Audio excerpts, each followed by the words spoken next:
Reggie, our lesson talks about the present superiority of our salvation. And for a lot of people in America, that may be fine. We're comfortable. We live in the suburbs, nice homes. Things are comfortable. A lot of Christians, it's not. A lot of our leaders are in prison overseas. Some are being tortured. Some have died for their faith.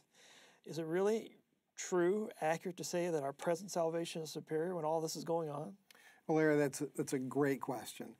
What is so different about Paul's and Luke's and other New Testament writers' understanding of salvation is what made it different from people in their own day is that their salvation was not about rescue from sickness, rescue from financial insecurity. It was a salvation out of the dominion of Satan, out of his ultimate claim on us, and out of his desire to destroy us for eternity and to cripple us emotionally and to crush us. And what Paul believed was that Jesus had taken the full weight of God's wrath against our sin, and in his death and his resurrection had promised that all of creation would ultimately be restored. But between now and then, there would be a path of knowing him that would follow his own path of humiliation and then glorification. So our salvation is not about being taken out of hard things and put on easy street.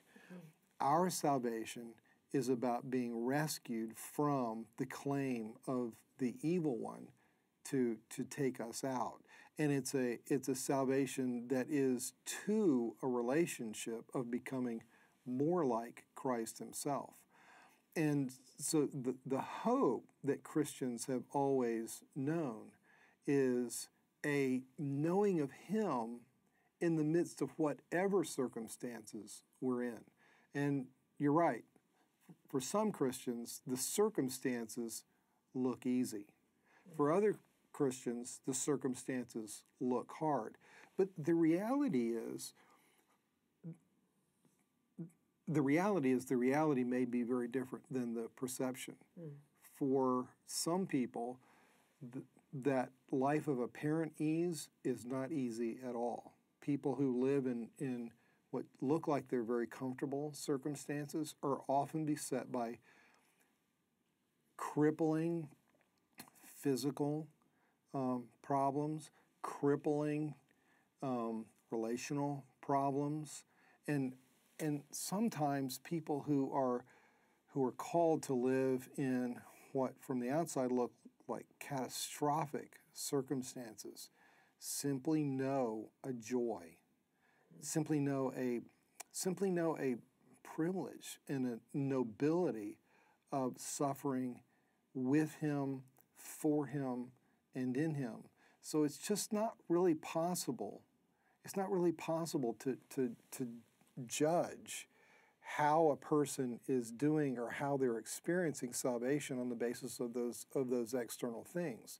And I think it's because what Jesus did when he came, when he strapped our humanity to himself and became one of us and suffered, died, and was raised again, was that he turned everything upside down so that sickness can just be a means to health in him, and so that pleasurable circumstances can often belie very difficult psychological, personal, financial, relational struggles that become the place where Jesus is known. And I think a lot of it has to do with just recognizing the pattern that we keep talking about in these lessons over and over again.